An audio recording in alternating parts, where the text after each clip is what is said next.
Selamat siang pemirsa-pemirsa, berjumpa lagi bersama saya Gali Haji Saputra dalam teks editorial.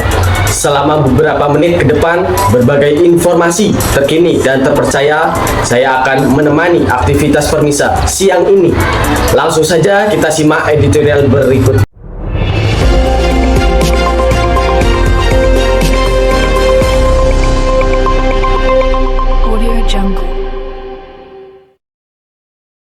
Dampak buruk pinjaman online pinjol bagi masyarakat sepertinya sudah dalam tahap yang mengkhawatirkan. Situasi ini tidak hanya menimpa masyarakat kelas pekerja, tetapi juga kaum muda yang mayoritas belum mempunyai pekerjaan yang mapan. Berdasarkan riset yang dilakukan Institute for Development of Economic and Finance, INDEF, utang yang dimiliki generasi muda Indonesia melalui mekanisme pinjol ternyata lebih besar jika dibandingkan rata-rata penghasilan yang mereka terima. Riset tersebut mengungkapkan dengan pendapatan rata-rata pemuda di Indonesia dengan rentang umur 18 sampai 34 tahun hanya 2 juta per bulan. Utang mereka di pinjaman online yang mencapai 2,3 juta sampai 2,5 juta. Maraknya fenomena besar pasak daripada tiang ini tidak terlepas dari skema yang dipromosikan para penjual layanan pinjol ini. Umumnya pinjaman ini menjanjikan akses yang begitu mudah dan cepat untuk mendapatkan dana tunai tanpa persyaratan yang sulit kepada calon penggunanya. Banyak kaum muda, bahkan dari kalangan intelektual pun seringkali kurang sadar mengenai hal ini. Mereka baru sadar bahayanya pinjol ketika terlilit utang begitu dalam di luar kemampuan bayarnya. Publik tentu masih ingat ketika ratusan mahasiswa di salah satu kampus ternama di Bogor terjebak utang di 4 platform pinjol. Walaupun sebagian terjadi akibat penipuan, kasus ini cukup mengejutkan karena menimpa kaum muda yang tingkat intelektualnya relatif tinggi. Celakanya, menurut INDEF, merebaknya pinjol di kalangan anak muda memiliki relevansi dengan maraknya judi online. Data dari Pusat Pelaporan dan Analisis Transaksi Keuangan (PPATK) menunjukkan adanya transaksi mencurigakan yang terkait dengan perjudian sebesar 11,84% dari total 94.000 laporan pada 2023. Angka ini mengalami peningkatan signifikan jika dibandingkan tahun 2020 yang hanya sebesar 1,6% dari 68.000 laporan. Artinya dari tahun 2020 hingga 2022 laporan terkait perjudian meningkat sekitar 10 kali lipat. Banyak kaum muda, bahkan dari kalangan intelektual pun seringkali kurang sadar mengenai hal ini.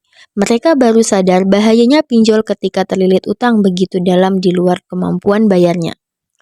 Publik tentu masih ingat ketika ratusan mahasiswa di salah satu kampus ternama di Bogor terjebak utang di 4 platform pinjol. Walaupun sebagian terjadi akibat penipuan, kasus itu cukup mengejutkan karena menimpa kaum muda yang tingkat intelektualnya relatif tinggi. Celakanya menurut INDEF, merebaknya pinjol di kalangan anak muda memiliki relevansi dengan maraknya judi online. Data dari Pusat Pelaporan dan Analisis Transaksi Keuangan (PPATK) menunjukkan adanya transaksi mencurigakan yang terkait dengan perjudian sebesar 11,84% dari total 94.000 laporan pada tahun 2022. Angka ini mengalami peningkatan signifikan jika dibandingkan tahun 2020 yang hanya sebesar 1,6% dari 68.000 laporan.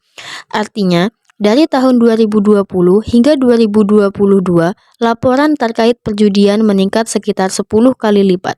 Mengingat situasinya sudah mencemaskan, sebaiknya pemerintah melalui Otoritas Jasa Keuangan (OJK) tak henti-hentinya melakukan sosialisasi secara masif kepada masyarakat, khususnya anak muda mengenai baik buruknya platform pinjol ini. Apalagi sudah cukup banyak berseliweran platform pinjol ilegal yang bunganya begitu tinggi dan membahayakan. Anak muda harus benar-benar mempertimbangkan resiko sebelum memutuskan untuk menjadi lender di suatu pinjol.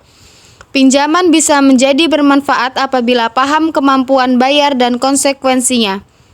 Terkait masifnya judi online, kita patut mengapresiasi Menteri Komunikasi dan Informatika Budi Aris Setiadi yang memerintahkan jajaran kementeriannya untuk menyapu bersih judi online dalam waktu sepekan. Jika target ini meleset, negara benar-benar dalam keadaan darurat judi online. Sedihnya, negara kalah melawan penyelenggara judi online. Hubungan antara judi online dan pinjaman online, kata Indef, sangat erat, terutama jika melihat nominal transaksi judi online yang mencapai 69,6 triliun dari 69,9 juta transaksi yang dianalisis oleh PPATK pada 2024. Sementara itu, pertumbuhan pinjol hingga Desember 2023 mencapai 71% dan 18% pada Juli 2024. Selain itu, bukti lain yang mendukung temuan ini ialah adanya tren pencarian yang hampir serupa di mesin pencarian Google, yaitu pencarian terkait situs JIUS slot dengan pinjaman online dari tahun 2021 hingga akhir 2024. Terdapat peningkatan pencarian kata kunci terkait JIUS slot dan pinjam online.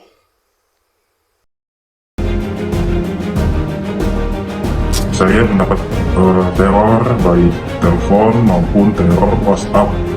Jadi waktu meminjam itu saya mengklik bahwa nomor kontak yang ada di handphone saya itu bisa diakses. Jadi mereka semua meneror teman-teman saya yang ada di kontak WhatsApp saya, dan mereka menyimpan foto saya. Jadi waktu pengambilan aplikasi itu saya sempat melakukan foto selfie, data itu disimpan, dan mereka membuat grup WhatsApp atas nama mereka sendiri dan menyebarkan foto saya di grup WhatsApp itu bahwa saya tidak membayar hutang dan saya diteror terus-menerus. Bahkan bos saya pun sempat ditelepon hingga diteror.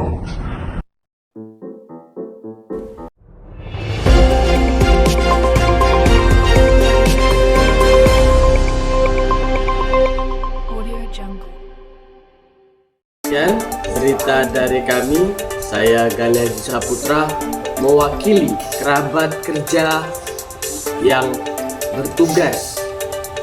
Mohon undur diri, selamat beraktivitas, dan sampai jumpa lagi bersama saya.